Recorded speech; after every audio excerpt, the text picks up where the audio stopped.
लोकमान्य टिळकांनी स्वातंत्र्य प्राप्तीसाठी आणि समाज एकसंघ व्हावा म्हणून घरातला गणपती बाप्पा हा रस्त्यावर आणून त्याला सार्वजनिक स्वरूप देण्याचा जो संकल्प केला, श्रीमंत दगडूशेठ हलवाई यांनी लोकमान्य टिळकांच्या आवाहनाला प्रतिसाद देत 1893 साली दगडूशेठ बाप्पांची एक मूर्ती ही लोकमान्यांच्या हस्ते त्याची प्रतिष्ठापना केली आणि तिथनं या उत्सवाला त्यांनी आरंभ केला.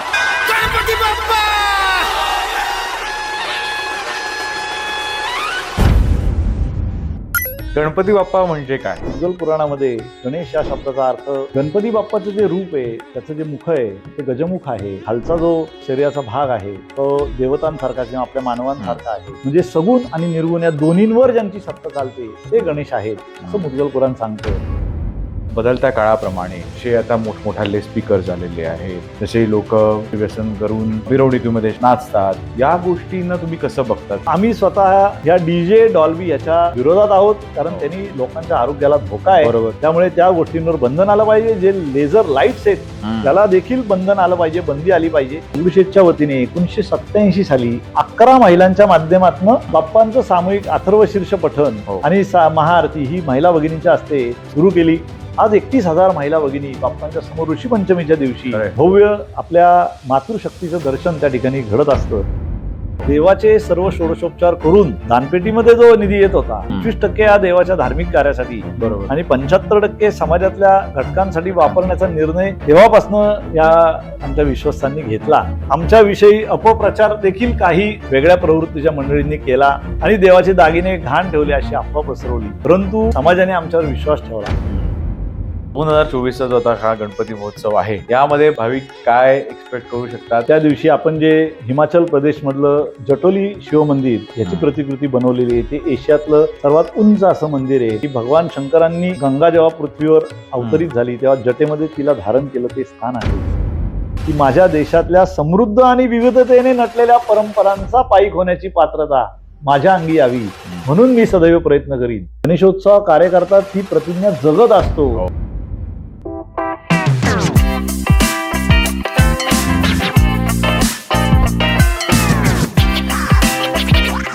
तर आज आपल्याबरोबर आहेत श्रीमंत दगडूशेठ हलवाई गणपती या ट्रस्टचे महेश सूर्यवंशी सर. तर सर, पहिलं म्हणजे वेलकम टू काय बोलताय. आपण एवढ्या कमी वेळामध्ये आता गणपती आलेत आणि याच्यावर जर तुम्ही आपल्याकडे वेळ दिलात आम्हाला, तर यासाठी पहिलं धन्यवाद. आणि जय गणेश. जय गणेश. तर सर, ज्यांना आपली ओळख नाहीये, फक्त त्यासाठी एकदा आपलं जर इंट्रोडक्शन तुम्ही दिलं तर फार बरं होईल आमच्या व्ह्युअर्ससाठी. नमस्कार, जय गणेश. मी महेश सूर्यवंशी. मी श्रीमंत दगडूशेठ हलवाई गणपती ट्रस्टचा एक कार्यकर्ता आहे आणि आता कोषाध्यक्ष म्हणून जबाबदारी पार पाडतोय. तर सर, आमच्या व्ह्युअर्सना सगळ्यांना ही जाणण्याची उत्सुकता आहे की हा आपल्या दगडूशेठ हलवाई गणपतीची काय इतिहास आहे, हा कसा सुरुवात झाला आणि कसा आज एवढा आपला जो गणपती आहे पुण्याचा हा एवढा जगप्रसिद्ध आहे. तर जर हे आमच्या व्ह्युअर्ससाठी सांगू शकलात तर फार छान होईल. आपल्या सर्वांना माहिती आहे, पुण्याच्या सार्वजनिक गणेशोत्सवाची मुहूर्तमेढ ही 1893 साली लोकमान्य टिळकांनी स्वातंत्र्य प्राप्तीसाठी आणि समाज एकसंघ व्हावा म्हणून घरातला गणपती बाप्पा हा रस्त्यावर आणून त्याला सार्वजनिक स्वरूप देण्याचा जो संकल्प केला, त्यावेळेला ही मुहूर्तमेढ रोवली गेली आणि तिथपासून या उत्सवाचा प्रवास आरंभ सुरू झाला. श्रीमंत दगडूशेठ हलवाई यांनी लोकमान्य टिळकांच्या आवाहनाला प्रतिसाद देत 1893 साली दगडूशेठ बाप्पांची एक मूर्ती ही लोकमान्यांच्या हस्ते त्याची प्रतिष्ठापना केली. बुधवारपेठेतलं जे आत्ता दत्त मंदिर आहे ते त्यांचं निवासस्थान होतं आणि तिथनं या उत्सवाला त्यांनी आरंभ केला. सुरुवातीला 4 वर्ष त्यांनी स्वतःच्या निवासस्थानीच तो बाप्पाचा उत्सव सुरू केला आणि ते 1896ला ज्या वेळेला पुण्यामध्ये प्लेगची साथ आली, बरीच लोक दगावली. त्यामध्ये त्यांचा एकुलता एक छोटा मुलगा देखील दगावला आणि जवळजवळ 3 महिन्यांनी स्वतः शेठजी देखील त्यांचं निधन झालं आणि त्यांच्या ज्या पत्नी होत्या लक्ष्मीबाई यांच्यावर खूप मोठा दुःखाचा डोंगर कोसळला आणि त्यांची सांत्वना करण्याकरता त्यांचे सद्गुरू श्री माधवनाथजी महाराज हे इंदूरवरनं पुण्यामध्ये आले आणि त्यांनी सांत्वना करताना लक्ष्मीबाईंना सांगितलं की जे झालंय होऊन गेलंय ते बदलू शकत नाही, परंतु ज्याप्रमाणे गणपती बाप्पाची स्थापना झालेली आहे त्याप्रमाणे दत्त महाराजांची एक स्थापना करा. आणि या दोन्ही दैवतांचा धार्मिक विधी हम्म. हा अखंडपणे सुरू ठेवा. ती आज्ञा मानून लक्ष्मीबाईंनी 1896 साली माधवनाथ महाराजांच्या मार्गदर्शनाखाली दत्त महाराजांच्या मूर्तीची स्थापना केली. मंदिर त्या ठिकाणी 2 वर्ष त्याचं काम चाललं. 1898ला त्या मंदिर पूर्ण झालं आणि माधवनाथ महाराजांच्या संजीवनीमध्ये चरित्रामध्ये तो उल्लेख आहे. त्यावेळेला त्या मंदिराचा खर्च 50,000 आला. म्हणजे दगडूशेठ हलवाई हे त्या काळचं एक मोठं प्रस्थ होतं. ते पुणे शहराचे शेरीफ होते, नगरसेठ होते असं म्हटलं जायचं. ते मिठाईचं त्यांचं दुकान होतं आणि पुण्याची जी जगवाडा वस्ताद तालीम होती त्या तालमीचे ते वस्ताद होते. ते कुस्ती क्षेत्रातले होते. असं एक नामवंत प्रतिष्ठित असं ते व्यक्तिमत्व होतं. आणि माधवनाथ महाराजांनी त्यांना असं सांगितलं की मुलं जशी मोठी झाल्यावर आई वडिलांचा नावलौकिक वाढवतात तशी ही 2 दैवत तुमचा नावलौकिक वाढवतील असा आशीर्वाद दिला. आणि आज आपण बघतोय की जगभरामध्ये प्रसिद्ध पावलेला दगडूशेठ बाप्पा हे गणपती बाप्पाचं नाव नसून भक्ताच्या नावाने तो जगत विख्यात झालेला आहे. बरोबर. म्हणजे सद्गुरूंचा आशीर्वाद हा खरा ठरलेला आहे. त्याचप्रमाणे पुण्याचा जो मुख्य रस्ता आहे लक्ष्मी रस्ता तो त्यांच्या पत्नी लक्ष्मीबाईंच्या नावाने पुण्यामध्ये प्रसिद्ध आहे. दोन्ही गोष्टी त्यांच्या सत्य ठरलेल्या आहेत. अशा पद्धतीची एक आध्यात्मिक पार्श्वभूमी या दगडूशेठ गणपती बाप्पांच्या उत्सवाच्या मागे आहे. आणि मग त्या उत्सवाची वाटचाल तिथनं अव्याहतपणे ही सुरू आहे. ही वाटचाल सुरू असताना सुरुवातीला तिथली जी व्यापारी मंडळी होती त्यातली पंच मंडळी नेमली गेली आणि त्यांच्या हातामध्ये लक्ष्मीबाईंनी हा उत्सव सुपूर्त केला. आणि त्या लोकांनी अतिशय भक्तिभावाने, अतिशय उत्साहाने, परंतु अतिशय साधेपणाने हा उत्सव चालू ठेवला. त्याची परंपरा चालू ठेवली आहे. आणि 1952 साली त्यावेळेला त्या परिसरात राहणारी जी तरुण मंडळी होती त्यामध्ये सर्वश्री तात्यासाहेब गोडसे असतील, मामा रासने असतील, आमचे वडील शंकररावजी सूर्यवंशी असतील, बुवा रासने असतील आणि रघुनाथ महाराज केदारी त्यांचे सर्व सहकारी हे त्या व्यापाऱ्यांच्या हाताखाली त्या उत्सवामध्ये सहभागी व्हायचे. परंतु त्यांनी त्या सर्व मंडळींचा विश्वास जिंकला आणि त्या लोकांनी 1952ला असं ठरवलं की ह्या मंडळींच्या ताब्यामध्ये आपण हा उत्सव देऊ आणि त्यांनी तसा तो दिला. तिथनं सुवर्णयुग तरुण मंडळाच्या हातामध्ये हा उत्सव आला कारण त्यांनी सुवर्णयुग तरुण मंडळाची स्थापना केली या मंडळींनी. आणि हा उत्सव स्थापन झाल्यावर आमच्याकडे 1951 सालापासूनचे अहवाल आहेत. त्याच्यामध्ये साधारण 1100 रुपयाचा त्यावेळेचा नेट इन्कमिंग होतं आणि खर्च 800 रुपयाचा होता. म्हणजे शिल्लक साधारण 300 रुपयाची त्या काळी राहिली आणि ती अहवालात दर्शवली होती. ही ट्रान्सपरन्सी ही कायम दगडूशेठनी जपलेली आहे. आणि त्या लोकांनी लोकमान्य टिळकांनी का हा उत्सव समाजामध्ये आणला असा ते विचार करत एक एक समाजाला आपण काय देऊ शकतो या उत्सवाच्या माध्यमातून असा विचार करणारी ती मंडळी होती. तो परिसर 18 विश्व दारिद्र्य असलेला परिसर होता. त्या परिसरामध्ये मंडई होती, चक्क्याची दुकानं होती, खव्याची दुकानं होती, कोतवाल चावडी होती, दत्त मंदिर, त्याच्या पलीकडे रेड लाईट एरिया असा तो परिसर होता. सगळ्यांची 2 वेळची खायची भ्रांत होती. हातावरची पोटं मिळेल ते काम करून उदरनिर्वाह चालवायचे, फुलांचं काम करायचे. अशा पद्धतीने त्या मंडळींना एकच समान धागा जो होता जोडणारा तो म्हणजे गणपती बाप्पा होता आणि दगडूशेठचा बाप्पा होता. त्याची भक्तीने ही सगळी लोक जोडली आणि त्याच्या भक्तीने प्रेरित होऊन त्यांना त्यांच्या मनामध्ये तो विचार रुजला की आपण समाजासाठी काहीतरी केलं पाहिजे. कारण संतांच्या विचारांचा प्रभाव हा त्या मंडळींवर पहिल्यापासून होता आणि एक तरी होऊया अनुभवूया असे जे संत विचार आहेत त्या पद्धतीने आपण बाबा काय देऊ शकतो. मग मेळ्यांना सुरुवात केली, त्यातनं प्रबोधन घडू लागलं. उत्सव मंडपामध्ये समाज प्रबोधनाचे कार्यक्रम होऊ लागले, त्याच्यामध्ये प्रवचनं होऊ लागली. अशा पद्धतीने एक एक करत करत करत ह्या बाप्पावर लोकांची श्रद्धा ही हळूहळू वाढू लागली. ते श्रीफळ अर्पण करू लागले, त्यामुळं भरपूर नारळाच्या राशी येऊ लागल्या. त्याला नारळ्या गणपती असं संबोधलं गेलं. त्यानंतर 60 साली मला आठवतंय एका अहवालामध्ये असं लिहिलंय, या सगळ्या लोकांनी मिळून ठरवलं की नेमकं आपण काय करायचं, दिशा काय असली पाहिजे. तर त्यांनी एक संकल्प केला होता की हा जो आपला बाप्पा आहे, आपल्याला जो सेवेला आपल्याला उपलब्ध जी सेवा झाली आहे, या गणपती बाप्पाचं नाव, त्याची भक्ती सगळ्या जगभरातल्या गणेश भक्तांपर्यंत पोहोचवायची. बरोबर. आणि सगळ्यांच्या हृदया सिंहासनावर ह्या बाप्पा विराजमान करायचा असा संकल्प केला.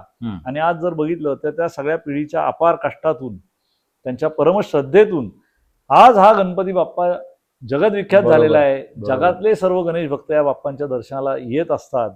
अशा प्रकारची ही अतिशय दैदिप्यमान वाटचाल ही दगडूशेठची राहिलेली आहे. जसं आपण म्हटलात की 2 करोड एवढी लोक येतात दर्शनाला, तर गणेशोत्सवाच्या तयारीने किंवा ओव्हरऑल तयारीने जसे आपले व्हॉलंटियर टीम असते, जसे पोलीस आपले बंधू असतात, असे हजारो लोक असतात जे आपल्याला याच्यामध्ये सहाय्य करत असतात. तर हे सगळं मॅनेजमेंट आणि हे तुम्ही कसे प्रिपेअर असतात जर हे आम्हाला सांगितलं, कारण का एवढा मोठ्या स्केलला हे करणं, तर या बाबतीत जर आम्हाला थोडंफार सांगितलं तर बरं होईल. दगडूशेठ गणपती बाप्पांचा उत्सव ज्या परिसरामध्ये होतो, दत्त मंदिराच्या समोर बुधवार पेठ, तर त्या भागात राहणारे आम्ही सर्व कार्यकर्ते आणि सर्व जन्मापासूनच हे बघत बघत आलेलं असल्यामुळे अंगवळणी पडलेल्या आहेत काही सवय. त्यामुळे मॅनेजमेंट हा शब्द कदाचित नंतर माहिती झाला असेल, पण ती कृती अगोदरच घडलेली असते. असे सगळे कार्यकर्ते आणि शिकण्याची एक गणपती उत्सव कार्यकर्त्याला सवय असते. शेवटी हा उत्सव रस्त्यावर साजरा होतो, त्यामुळे रस्त्यावर साजऱ्या होणाऱ्या गणेशोत्सवाचे आम्ही कार्यकर्ते ही आमची ओळख आहे. आणि आपल्या दगडूशेठची जर रचना बघितली तर सुरुवातीच्या काळामध्ये उत्सव मंडप छोटा होता. बाबूगणू चौकाकडनं आत प्रवेश घेऊन बाप्पांचं दर्शन घेऊन कैलास डेअरीच्या इथनं दत्त मंदिरच्या बाजूला तो बाहेर पडायचा. त्या रचनेमध्ये खूप त्रास व्हायचा भाविकांना, जे दर्शन नीट व्हायचं नाही आणि त्यांना तोरण अर्पण करता यायचं नाही. एक ज्या कारणासाठी ते एवढा उभे तिष्ठत ते त्यांना व्हायचं नाही. मग आम्ही सगळा विचार केला साकल्याने आणि ही रचना आम्ही उभी केली. शनिवारवाड्याकडनं जो उत्सव मंडपाकडे येणारा जो फ्लो आहे त्याच्या अनुषंगाने आम्ही रेलिंगची व्यवस्था बेलबाग चौकातनं उत्सव मंडपापर्यंत केली. बरोबर. ह्या रचनेमध्ये की ज्या भाविकाला बाप्पाचं जवळनं दर्शन घ्यायचंय, ज्यांना हार फूल तोरण अर्पण करायचंय, ते मधल्या रांगेतनं येतात आणि कुठल्याही माता भगिनी वृद्ध किंवा कुणालाही भाविकाला कसली धक्काबुक्की होत नाही. याचं अतिशय सुलभ दर्शन होतं आणि तो सुखावून दोन्ही बाजूनी बाहेर पडतो. ह्या कामाकरता आमच्या 150 सुरक्षा रक्षक आमच्याकडे आहेत. सीसीटीव्ही कॅमेरे जवळजवळ 150 आहेत. आमचे स्वतःची एक सिक्युरिटी एजन्सी आहे. बाहेरच्या पण आम्ही घेत असतो. पोलीस कर्मचाऱ्यांचं आम्हाला सहकार्य आहे. आमचे जवळजवळ 1000 कार्यकर्ते आहेत. या कामामध्ये दिवसाचा कार्यकर्ता, रात्रीचा कार्यकर्ता, अशा 2 शिफ्टमध्ये हे कार्यकर्ते कार्यरत असतात. कुणालाही दिलेलं काम नाही, तो स्वतःहून स्वतःच्या इच्छेने त्या कामाची जबाबदारी स्वीकारत असतो आणि हा उत्सव आरंभ झाला की 240 तास हा उत्सव अव्याहतपणे सुरू असतो. हा बंद होत नाही, कारण रात्रंदिवस लोक येत असतात आणि प्रत्येक जण आपापली जबाबदारी चोख पार पडत असतो. पहाटे 5ला अभिषेक सुरू झाल्यानंतर उत्सव मंडपामध्ये भाविकांचा ओघ सुरू होतो.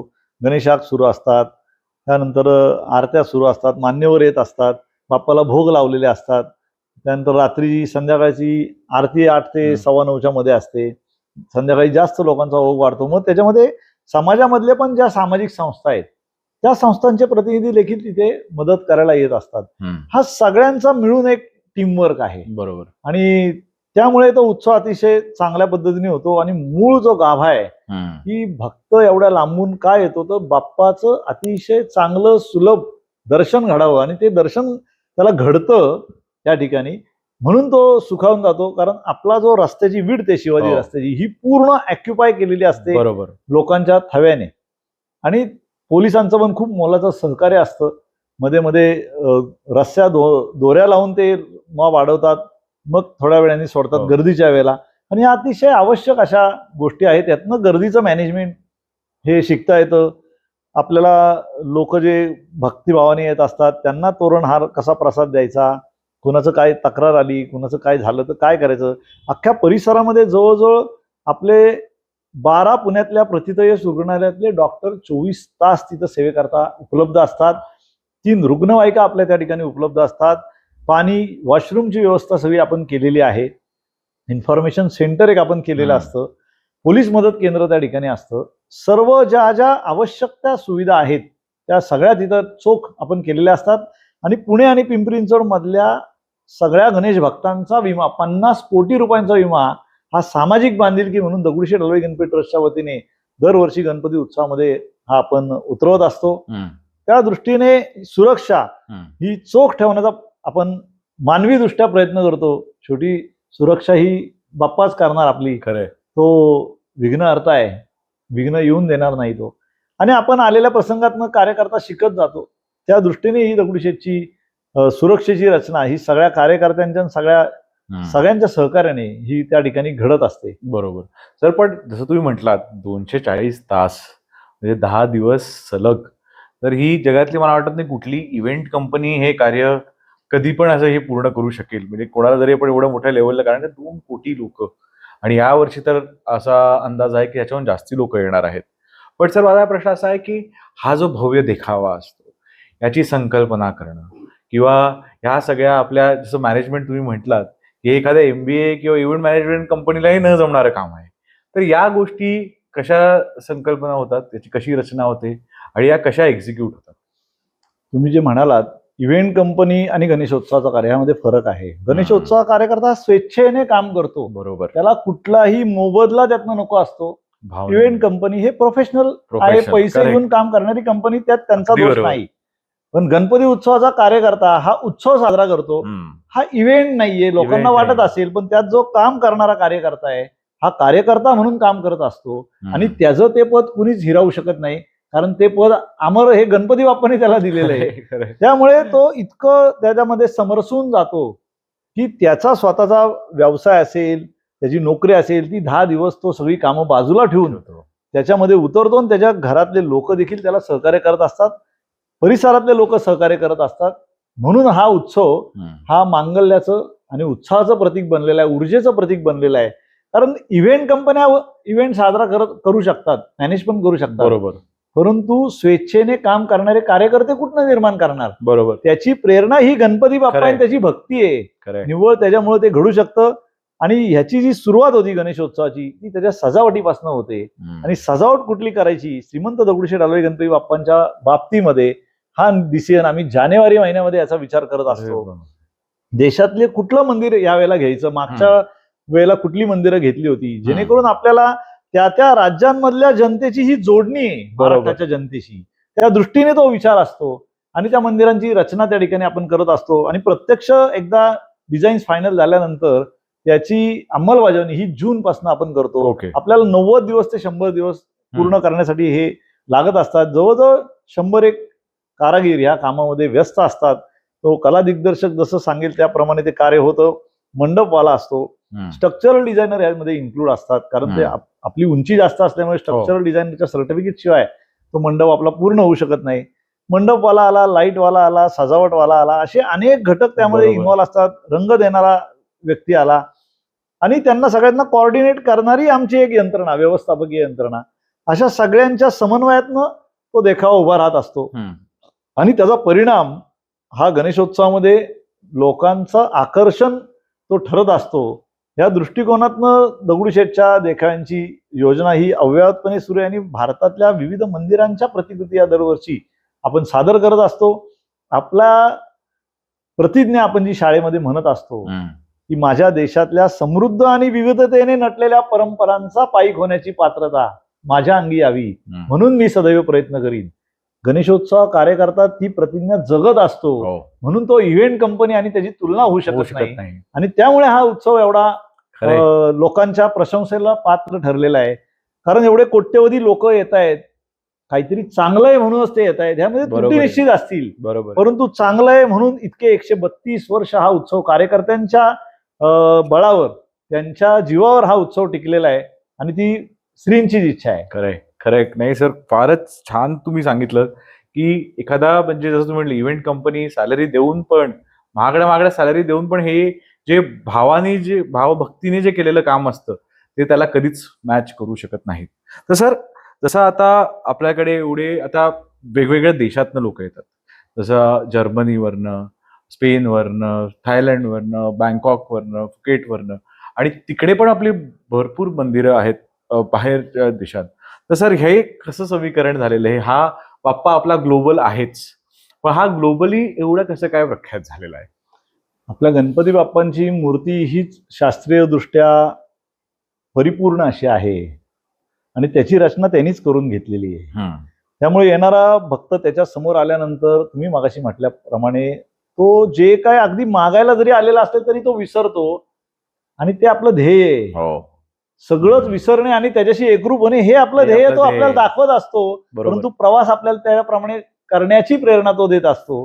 जगभरातला जो भक्त बाप्पांच्या दर्शनासाठी येत असतो, आपण जे सगळे देशांचे उल्लेख केले, जवळजवळ सगळ्या देशातली लोक बाप्पांच्या दर्शनाला येत असतात. परंतु मी आपल्याला एक गोष्ट सांगतो की जगामध्ये गणपती बाप्पा नाहीये असा देश देश नाहीये. खरे तुम्ही मला दाखवून द्या की त्या खरंय. देशात बाप्पा नाही. कारण गणेश तत्व हे विश्वनिर्मितीचं मूळ कारण आहे. त्यामुळे प्रत्येक देशामध्ये गणपती बाप्पा आहे. गणपती बाप्पा हे बुद्धीचं प्रतीक आहे. जे काही सगळ्या लोकांना जी बुद्धिमान लोक आहेत, शेवटी गणेशाचाच आशीर्वाद तो आहे. खरं. गणपती बाप्पाच्या 2 कार्यकारिणी शक्ती आहेत. एक देवी सिद्धी माता आहे, एक देवी बुद्धी माता आहे. देवी सिद्धी माता सकल ऐश्वर्य प्रदान करते आणि माया निर्माण करते आणि आपल्याला त्यात अडकवते. आणि दुसरी देवी बुद्धी माता आहे, ती तुम्हाला सद्विवेक बुद्धी येते. एक सुबुद्धी असते, एक कुबुद्धी असते. एक बाप्पांच्या चरणापर्यंत पोहोचणारी सद्विवेक बुद्धी असते आणि दुसरं आपण त्या मायेमध्ये सिद्धी मातेच्या भरकडून आपली बुद्धी भ्रमित होते, ती बरोबर. भ्रम उत्पन्न करते. आणि ह्या 2 कार्यकारिणी शक्तींच्या कार्यावर गणपती बाप्पाच्या मूळ स्वरूपावर आवरण पडलेलं आहे असं मुद्गल पुराणामध्ये लिहिलेलं आहे. त्यामुळे आपल्याला बाप्पाचं मूळ स्वरूप समजत नाही. ते जर समजायचं असेल तर बाप्पांच्या या कार्यकारिणी ज्या शक्ती आहेत, त्या स्त्री शक्ती आहेत, त्यांना आपल्याला शरण गेलं पाहिजे. त्याच्याशिवाय बाप्पांच्या चरणी आपल्याला जाता येणार नाही. हा भाव आहे. जगभरातल्या लोकांचं आकर्षण जर हे आहे, ते थायलंडला बँकॉकमध्ये दगडूशेठची आज 6 मंदिरं झालेली आहेत आणि फुकेतला बाप्पांचं एक मंदिर आता निर्माणाधीन अवस्थेमध्ये आहे. ते दिवाळीपर्यंत पूर्ण होईल. मी तुम्हाला आता विदेशातलं सांगितलं. बऱ्याच देशांमध्ये दगडूशेठ बाप्पांच्या मूर्ती आपल्याला दिसतील, फोटो दिसतील. हा बाप्पा सर्वदूर पोचलेला आहे. पण आपल्या भारतामध्ये पण अनेक ठिकाणी आम्ही जवळजवळ मिलिटरीच्या ज्या मराठा बटालियन आहेत, जवळजवळ आम्ही 8-9 बटालियनला 14 वर्ष बॉर्डरवर मूर्ती पाठवतोय. सैन्य दलाशी बाप्पा जोडले गेलेले आहेत, कारण त्यांना त्या ठिकाणी प्रेरणा जम्मू काश्मीरमध्ये पण आहे. जम्मू काश्मीरमध्ये 6 मराठा बटालियननी गुरेज सेक्टरमध्ये दगडूशेठचं मंदिर बांधलेलं आहे. ही खूप अद्वितीय अशी घटना आहे. अधिकृतपणे त्यांनी ते बांधलेलं आहे. शेवटी बाप्पा हा बाप्पा आहे, त्याला कुठल्याही विषयात आपल्याला बांधता येणार नाही, कारण तोच सर्वव्यापी आहे. आणि त्या दृष्टीने या सगळ्या गोष्टी घडत असतात. तुम्ही कुठल्याही देशात गेले जगातल्या तरी तिथं बाप्पा असणार आहे, पण त्याचं स्वरूप आपल्याला समजून घेण्याची गरज आहे. त्यामुळे तो तिकडं सगळीकडे काय आहे हे आपल्याला समजू शकेल. आणि कार्यकर्त्यांना देखील ते स्वरूप समजून घेण्याची गरज आहे. आपल्या भारतीयांना स्वरूप समजून घेण्याची गरज आहे, कारण त्याला प्रथम देव म्हटले. मग ते का म्हटलेले आहे, या गोष्टी आपल्याला समजून घ्याव्या लागतील. त्या दृष्टीने आपल्या पुढच्या वाटचाली असायला हव्यात. नाही तर उत्सव साजरा होतो. महाराष्ट्रामध्ये 1 लाख गणपती मंडळ आहेत, सगळे उत्सव साजरा करतात.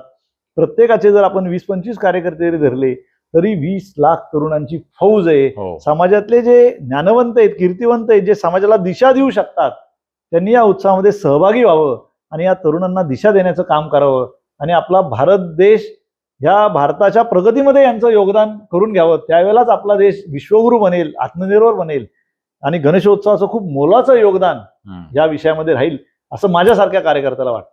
नाही, फारच छान सांगितलं सर. सर, जसं की दगडूशेठ गणपतीला अटल बिहारी वाजपेयींपासून, मोदीजींपासून, अमिताभ बच्चन, लता मंगेशकर, सगळे ऑलमोस्ट सगळेच फिल्म स्टार्स हे अगदी भावभक्तीने येतात. तर यांच्या जेव्हा हे आलेत तेव्हा काही एखादे त्यांचे किस्से किंवा काही असे काही आहेत आपल्याला सांगण्याजोगे की जे फारच आज म्हणजे काय जसं की अमिताभ बच्चनचा जो किस्सा तो फारच फेमस आहे. तर असे काही तुमच्याकडे काही घटना आहेत ज्यावर तुम्ही सांगू शकता? लता दिदींची अतिशय अटूट अशी श्रद्धा श्रीमंत दगडूशेठ हलवाई बाप्पांवर आहे. आपल्याला माहिती आहे, लता दिदी पुण्यामध्ये राहायच्या. मास्टर दीनानाथ मंगेशकरजी हे सिनेमा टॉकीजच्या समोर राहायचे. पुन्हा गेस्ट हाऊसच्या मागे देखील त्यांचं तिथे त्यावेळेला घर होतं. आणि दत्त मंदिराच्या समोर जिथं बाप्पांचा दगडूशेठचा उत्सव होता त्या समोर जी कैलास डेअरी आहे तिथे आमचे उत्तमराव गावडे म्हणून आमचे विश्वस्त आहेत, त्यांच्या पिताश्रींचं तिथं किराणा मालाचं दुकान होतं. त्या किराणा मालाच्या दुकानामध्ये किराणा भरायचे मास्टर दीनानाथ मंगेशकर आणि आमचे तात्यासाहेब गोडसे त्यावेळेला पोरवयात होते. अच्छा. ते त्यांना मदत करायचे. हा किस्सा जेव्हा तात्यांनी लता दिदीने सांगितला तेव्हा त्यांनी एक 10-15 दिवस पॉज घेतला, तो खात्री केली आणि खात्री पटल्यानंतर लता दिदी दगडूशेठशी अधिक जोडल्या गेल्या. अगोदर त्या यायच्या, भारतरत्न मिळाल्यानंतर थेट विमानतळावरनं त्या मंदिरात आल्या, श्रींप्रती कृतज्ञता व्यक्त केली. उत्सव मंडपामध्ये मांडी घालून पाटावर अभिषेक करायच्या. गायन सेवा तर त्यांनी दिलीच, हो परंतु दगडूशेठ प्रती त्यांच्या कुटुंबियांची इतकी अपार श्रद्धा आहे की आज देखील दगडूशेठच्या संगीत महोत्सवामध्ये समारोप हा हृदयनाथ मंगेशकरजींच्या गायनाने होतो. त्यामुळे त्यांची एक खूप मोठी श्रद्धा आहे. आपण जसं म्हणालात की अमिताभ बच्चनजी यांच्या सोन्याचे कान दिले असं जे काही समाजामध्ये एक प्रस्तुत झालेलं आहे, परंतु मी अतिशय विनम्रपणे सांगतो ते तसं खरं नाहीये. हे जे सुवर्ण कान त्यावेळेला जे दिले गेले ते आमच्या परिसरामध्ये जे मोहिते म्हणून फुलवाले होते, जे प्रथितयश व्यापारी होते, त्यांनी ते अर्पण केले होते. परंतु अमिताभजींच्या कुटुंबातल्या सर्व सदस्य हे श्रींच्या दर्शनाला हे आलेले आहेत आणि त्यांची देखील प्रगाढ श्रद्धा या बाप्पांवर आहे. मागच्या वर्षी सोनीच्या एका शोला आम्हाला बोलवलं गेलं होतं, तिथे त्यांना भेटायची संधी देखील आम्हाला मिळाली होती. त्यांची देखील मोऱ्यावर श्रद्धा आहे. परंतु आणखीन एक उदाहरण मी सांगतो. ह्या गणपती उत्सवामध्ये पदावर असताना राष्ट्रपती फखरुद्दीन अली अहमद हे श्रींच्या उत्सव मंडपात आले. त्यावेळेला मोहनजी धारिया हे केंद्रीय मंत्री होते आणि पंडित वसंतराव गाडगीळ यांच्या माध्यमातून ते बाप्पांच्या याला आले. पंडितजींनी त्यांना कुमकुम तिलक केला आणि आरती करून घेतली. त्याच्यानंतर खूप मोठा गदारोळ झाला, परंतु त्या राष्ट्रपतींनी दिलेलं उत्तर अतिशय विनम्र होतं. त्यांनी सांगितलं मी देशाचा प्रथम नागरिक आहे आणि गणेशोत्सव हे स्वातंत्र्याच्या चळवळीत योगदान दिलेलं व्यासपीठ आहे. त्यामुळे तो एक वेगळाच विषय, संस्मरणीय अशी ती भेट ठरली. आपण उल्लेख केला मागच्या वर्षी 1 ऑगस्ट रोजी आपल्या देशाचे पंतप्रधान नरेंद्रजी मोदी हे मंदिरामध्ये आले.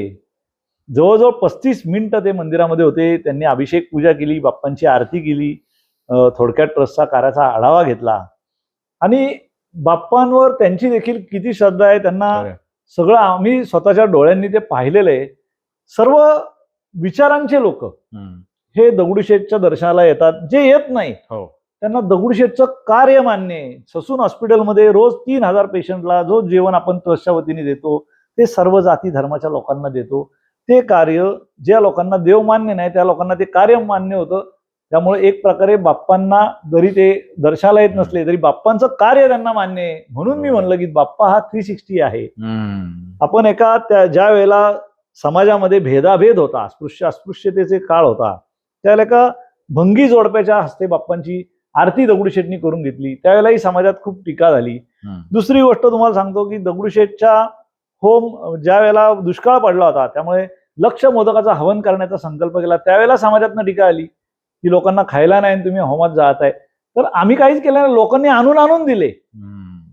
त्याच्यामुळे भक्ती वाढली आणि आम्ही काय करतोय, आम्ही काहीच करत नाही, बाप्पा करतायत. ते स्थितप्रज्ञ आहेत. बरोबर. जे काही येतंय वर्षभरात जे येतंय ते 90% समाजाला आम्ही परत करायचा प्रयत्न करतो. त्याच अकाउंटिंग इयरमध्ये 10% निधी हा फक्त सिंकिंग फंड म्हणून ठेवतो.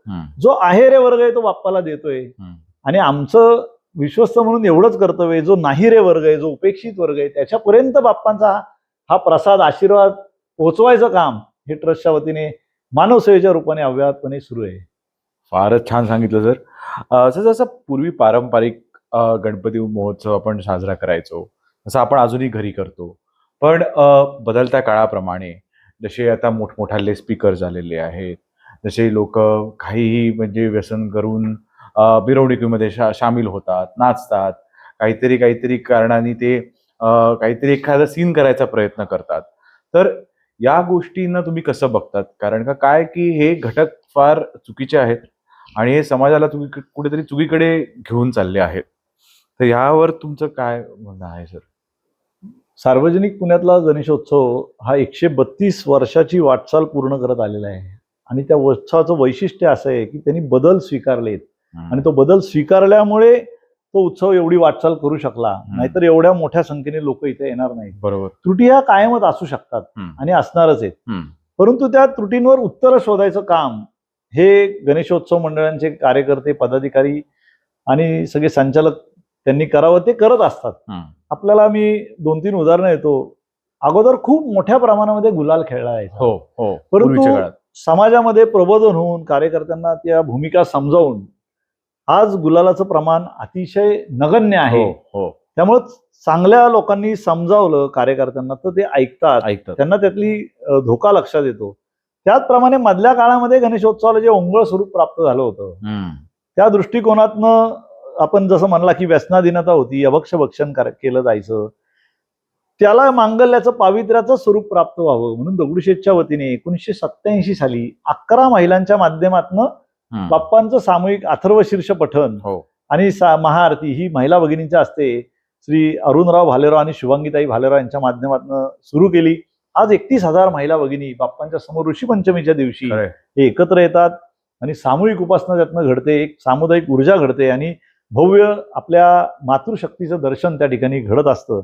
त्याचप्रमाणे उत्सवाला ते मांगल्याचं वळण लागण्याचा तो उपक्रम फार मैलाचा दगड ठरला, कारण आपलीच माता भगिनी या उत्सवात सामील आहे, आपली आई त्याच्यामध्ये सामील आहे. त्यामुळे सगळ्या मंडळांमध्ये हा कार्यक्रम व्हायला लागला, त्यामुळे उत्सवाचं पावित्र्य वाढलं. बरोबर. दुसरी गोष्ट, स्पीकरच्या ज्या भिंती कार्यकर्ते उभे करतात त्यांनी ते करू नये म्हणून दगडूशेठच्या वतीने पुण्यातल्या आणि पिंपरी चिंचवड मधल्या ज्या गणेश मंडळांच्या स्पर्धा घेतल्या जातात, गोपाळराव पटवर्धनांच्या माध्यमातून जी योजना दगडूशेठनी आणली, राष्ट्रीय पारितोषिक स्पर्धा, त्याच्यामध्ये 40 कलमी आचारसंहिता दगडूशेठनी दिली आणि त्या आचारसंहिता हा मुख्य निकष ठेवून मंडळ सजावट काय करतं हे ह्याच्यापेक्षा ते वर्षभर समाजाला काय सामाजिक उपक्रम राबवायला प्रवृत्त करतं किंवा ते काय मदत करतात हा मुख्य निकष ठेवून त्यांना बक्षीस द्यायला सुरुवात केली. त्याच्यामध्ये स्पीकरच्या भिंती आमच्या आव्हानाला प्रतिसाद देऊन जे मंडळ उभारणार नाही त्यांना 1 लाखाचं बक्षीस आपण जवळजवळ 5 वर्ष राबवलं.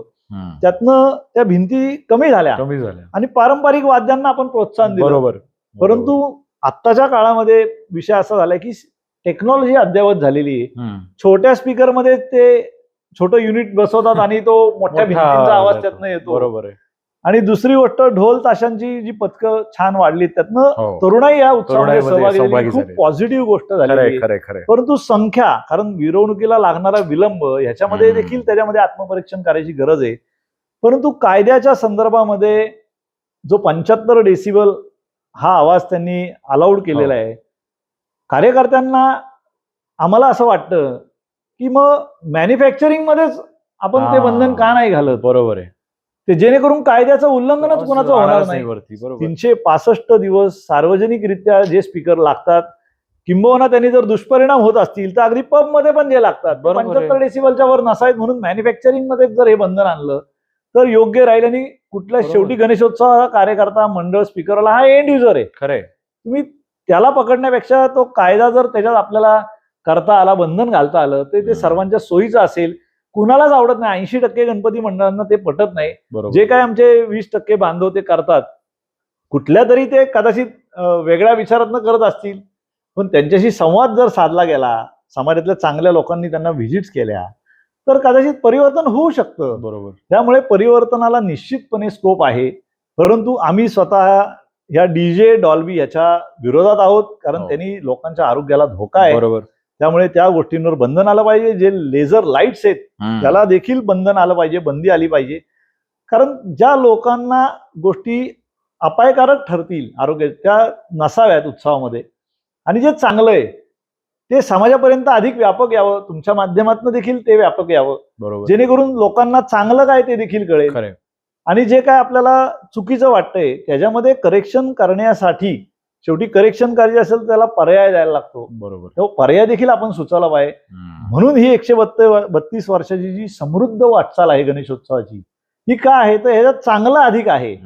80% 90% चांगलं आहे आणि काही ज्या थोड्या त्रुटी आहेत त्या आपल्याला संवादातनं दूर करता येतील. कारण गणपती बाप्पा हा जसा विघ्न करताय तसा विघ्नहर्ता पण आहे. शेवटी विघ्न पण तोच आणतो, तो आपल्याला पेपर देतो, सोडवतो तोच. त्यामुळे ही सततची प्रक्रिया आहे आणि ती सगळ्यांनी मिळून आपण त्याच्यावर विचार केला पाहिजे. खरंय. सर, जसं मागच्या वर्षी मला वाटतंय बहुतेक पहिल्यांदा असं झालं असेल की दगडूशेठ गणपती हे मिरवणुकीच्या सोहळ्यामध्ये संध्याकाळी 4 वाजता निघालं आणि फार लवकर त्याचं विसर्जन झालं. म्हणजे लोक अगदी शॉक झालेले, कारण का पूर्वीच्या वर्षापर्यंत पहाटे 7, 8 पर्यंत ते अजून अलका टॉकीज चौकात येत नव्हतं. तर हा काय बदल आहे आणि हा कशासाठी घडला? कारण का हा थोडासा आमच्या बघणाऱ्या व्ह्यूअर्सनाही हा एकदा प्रश्न पडलेला आहे, अरे इतक्या लवकर झालं, छान झालं. खरं उलट सगळ्यांनी ते त्याचा फार छान प्रतिसाद मिळाला त्या गोष्टीला.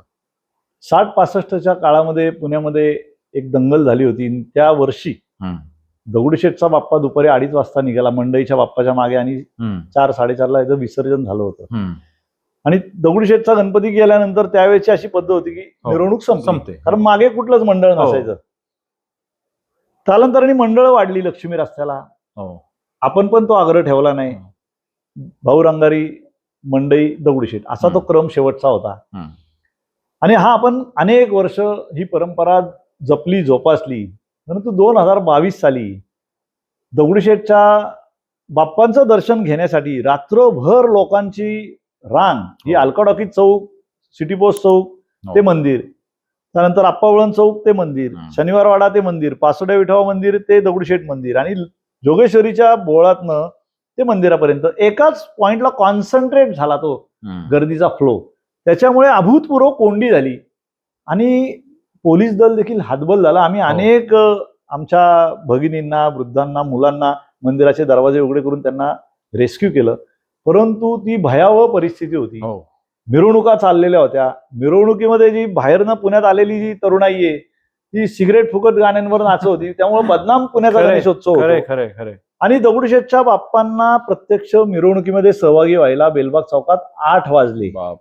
आणि एवढ्या भक्तांचा तो ताटकळलेला सगळा हे पाहून आणि सगळ्यांचीच नाराजी झाली. भक्त नाराज झाले, कार्यकर्ते नाराज झाले, पोलीस प्रशासनावर प्रचंड ताण आला. आणि ह्या सगळ्याचा साकल्याने विचार करून शेवटी गणेशोत्सवाची परंपरा ही महत्वाची आहे. उत्सव आपण सगळेजण साजरे करतो. सगळ्या संबंधित मंडळांचा अतिशय आमचा चांगला संपर्क आहे, संबंध आहे. आणि या सगळ्यांना विश्वासात घेऊन ट्रस्टनी तो निर्णय घेतला की विसर्जनाच्या दिवशी पहिले 5 मानाचे गणपती गेल्यानंतर जे 3 गणपती जातात त्याच्यामध्ये त्वष्टा कासार असेल, कामायनीचा असेल, महानगरपालिकेच्या सेवकांचा असेल, तो गेल्यानंतर फारसं कुठलं मंडळ जायला उत्सुक नसतं. संध्याकाळी रोषणाईचे 7 नंतर गणपती बाप्पा मिरवणुकीत सहभागी होतात. तर त्या मोकळ्या वेळेमध्ये 4च्या वेळेमध्ये दगडूशेठ बाप्पा हा विसर्जन मिरवणुकीमध्ये सहभागी होईल, जेणेकरून कुणाला त्रास होणार नाही आणि बाप्पांचं दर्शन हे दिवसाही होईल आणि रात्री होईल. अशा प्रकारची ती रचना केली गेली आणि मागच्या वर्षी अभूतपूर्व प्रतिसाद हा भक्तांनी दिला. भक्तांच्या चेहऱ्यावरचा आनंद हा अतिशय अद्वितीय होता. आपण म्हणता शॉक झाले, तो शॉक आम्हालाही दरवर्षी बसायचा, कारण बाप्पा विसर्जन मिरवणुकीमध्ये कधी सहभागी होणार आम्हाला देखील सांगता यायचं नाही, कारण आम्ही म्हणायचो बाबा मंडईचा बाप्पा आल्याशिवाय आम्ही निघू शकत नाही. परंतु बदल हे घडत नसतात, बदल हे घडवावे लागतात आणि लोकांच्यासाठी हा उत्सव आहे. लोकांच्या भावनांचा सर्वोच्च आदर करण्याचं दगडूशेठ हलवाई गणपती ट्रस्टने ठरवलं. त्यामुळे दुपारी 4ची वेळ आम्ही निवडली, ती कायम केलेली आहे. प्रतिवर्षी त्यावेळेला तो बाप्पा निघेल आणि आपल्या भक्तगणांना त्याच्या मंदिरापर्यंत येऊन ताटकळत बसण्यापेक्षा बाप्पाच त्यांना दर्शन देण्याकरता मिरवणुकीच्या माध्यमातून भक्तांपर्यंत जातील, अशी ती रचना बाप्पांनी करून घेतली आहे. आणि पुण्यातल्या सर्वांनी आम्हाला सहकार्य केलं, विशेषतः पोलीस दल असेल, मंडळ असतील, भक्त असतील. त्यामुळे हे शक्य होऊ शकलं. तर 2024चा जो आता हा गणपती महोत्सव आहे, यामध्ये भाविक काय एक्सपेक्ट करू शकतात आणि मिरवणुकीचा सोहळा आणि या 10 दिवसांचा काय क्रम असणार आहे, हा थोडक्यात जर तुम्ही सांगितलं तर बरं होईल. 7 सप्टेंबरला गणेश चतुर्थी आहे आणि त्या दिवशी आपण जे हिमाचल प्रदेशमधलं जटोली शिवमंदिर याची प्रतिकृती बनवलेली आहे, ते एशियातलं सर्वात उंच असं मंदिर आहे. आणि असं त्या ठिकाणी म्हटलं जातं की भगवान शंकरांनी गंगा जेव्हा पृथ्वीवर अवतरित झाली तेव्हा जटेमध्ये तिला धारण केलं ते स्थान आहे. त्याची प्रतिकृती आपण बनवली आणि 7 तारखेला गणेश चतुर्थीच्या मंगलमय मुहूर्तावर कर्नाटक हुमनाबाद येथील दत्त संप्रदायाचे श्री ज्ञानराज महाराज माणिक प्रभू यांच्या शुभ हस्ते श्रींची प्राणप्रतिष्ठापना 11 होईल आणि दुपारी 12 वाजता भक्तांना दर्शन खुलं होईल आणि त्यानंतर ह्या उत्सवाला आरंभ होईल. संध्याकाळी 7 वाजता आपल्या देशाचे केंद्रीय राज्यमंत्री सहकार आणि हवाई नागरी उड्डाण मंत्री माननीय मुरलीधरजी मोहोळ यांच्या शुभ हस्ते देखाव्याचं उद्घाटन, त्याच्या रोषणाईचं उद्घाटन होईल. 8 तारखेला ऋषीपंचमी आहे, त्या दिवशी सकाळी 6 ते 6:45 हा माता भगिनींचा सामूहिक अथर्व शीर्ष पठण आणि महाआरतीचा कार्यक्रम होईल. त्या दिवशी रात्री 10 ते 12 हा वारकरी संप्रदायातले वारकरी बंधू ते हरिजागर मंडपामध्ये करतील. उत्सवामध्ये सामूहिक सूर्यनमस्कार होईल. त्यानंतर सामूहिक वेगवेगळ्या ऍक्टिव्हिटी त्याच्यामध्ये आहेत. अग्निहोत्र आहे की ज्या आपल्या भारतीय संस्कृतीची प्रतीक आहेत ती प्रकर्षाने आली पाहिजे लोकांसमोर. त्या दृष्टीने याचं नियोजन आहे. धार्मिक विधी रोज गणेशाक, सहस्त्रावर्तने, ब्रह्मणस्पती सुक्ताभिषेक, त्यानंतर सत्यविनायक, मंत्रजागर असे विविध धार्मिक कार्यक्रमचं आयोजन करण्यात आलेलं आहे. आणि मग 17 तारखेला अनंत चतुर्दशीच्या दिवशी बाप्पांचं विसर्जन मिरवणुकीसाठी जो रथ केलाय उमांगमलज रथ, त्या रथामध्ये आगमन होऊन दुपारी 4 वाजता मुख्य मिरवणुकीत बाप्पा सहभागी होतील आणि साधारण 8 वाजेपर्यंत पांचळेश्वर घाट डेक्कनला बाप्पांचं विसर्जन होऊ शकेल अशा पद्धतीचं सगळी योजना आहे. आपल्या माध्यमातून सगळ्या गणेश भक्तांना गणेशोत्सवाच्या हार्दिक शुभेच्छा आणि हार्दिक निमंत्रण देखील. जसं आपण बोलत होतो, जसं ब्रह्मांड जेव्हा निर्माण झालं तेव्हा गणेशाचं काय महत्व, ते जर थोडंसं आम्हाला सांगितलं थोडक्यात तर फार छान होईल. मुद्गल पुराणामध्ये 6व्या खंडामध्ये श्री मयुरेश्वर क्षेत्र वर्णन हा अध्याय आहे आणि त्याच्यामध्ये जी सांगितलेलं आहे ते मी सांगायचा प्रयत्न करतो या ठिकाणी, की ज्यावेळेला हे विश्व निर्माण झालं, क्रिएट झालं, त्यावेळेला ब्रह्मा, विष्णू, महेश, देवी आणि सूर्य हे प्रथम ज्यावेळेला एकमेकांना भेटले त्यावेळेला त्यांच्या लक्षात आलं की आपण एकामेकांपासून बनलेलं नाही, आपल्यालाही बनवणारा कुणीतरी असला पाहिजे. त्यामुळे त्यांनी प्रार्थना केली, यस्मै कस्मै नमः, आणि जो कोणी असेल त्याने आम्हाला दर्शन द्यावं. ही प्रार्थना ज्या स्थानी झाली ते स्थान म्हणजे मोरगाव. आणि त्यांच्या हृदयामध्ये ओंकाराचा मंत्र स्फुरला गणेशांच्या कृपेने आणि त्यांनी तपश्चर्याला तिथं सुरुवात केली. आणि भगवान ब्रह्मदेवांनी जे आज गराडे जे गाव आहे बापदेव घाटाच्या बाजूला, तिथं चतुर्मुख म्हणून एक स्थान आहे. त्या स्थानी जी आत्ताची करा नदी आहे तिचा उगम आहे, तिला पुराणातलं नाव ब्रह्मकमंडलू नदी आहे. तिथं ब्रह्मदेवांनी गणपती बाप्पाची तपश्चर्या केली. त्या ठिकाणी आज देखील वडाची 2 झाडं आहेत. त्या झाडाच्या पारंब्या ब्रह्मदेवांना टोचत होते, त्यामुळे त्यांनी शाप दिलेला आहे. बिनपारंब्याची जगातली एकमेव झाडं तिथं आहेत आणि त्यांच्या कमंडलूतनं प्रवाहित झाली म्हणून तिला कमंडलू नदी असं नाव पडलं. आता आपण करा नदी म्हणतो. आणि चतुर्मुख म्हणजे 4 मुख असलेले ब्रह्मदेवच आहेत आणि त्यांनी तर मोऱ्याची तपश्चर्या केली. भगवान विष्णूंनी जे करा आणि निरेचा जो संगम आहे काठेवाडी सोनगावला बारामती तालुक्यामध्ये, तिथं एक शिवमंदिर आहे. त्या ठिकाणी भगवान विष्णूंनी बाप्पाची तपश्चर्या केली असा आपल्याला रेफरन्स आढळतात. भगवान शंकरांनी जे मोरगावमध्ये जे मध्यमेश्वर म्हणून मंदिर आहे, जो जगाचा मध्यबिंदू आहे, तिथं भगवान शंकरांनी बाप्पाची मोऱ्याची तपश्चर्या केली असा उल्लेख आहे. देवी, सूर्य सगळ्यांनी तिथं तपश्चर्या केल्या. आणि मग ज्यावेळेला बाप्पांनी दर्शनं त्यांना दिली, सर्वात प्रथम दर्शने भगवान शंकरांना दिलं आणि या सगळ्या पंचेश्वरांनी विनंती केली की आम्हाला कार्य सांगा, आम्हाला स्थान सांगा. मग बाप्पांनी त्यांना सगळ्यांची कार्य सांगितली. ब्रह्मदेवांना सृष्टी निर्मितीचं कार्य सांगितलं, त्यांना ब्रह्मलोक देण्यात आला. भगवान विष्णूंना उत्पत्तीचं पालन पोषणाची जबाबदारी दिली, त्यांना विष्णुलोक दिला गेला असं त्यात वर्णन आहे.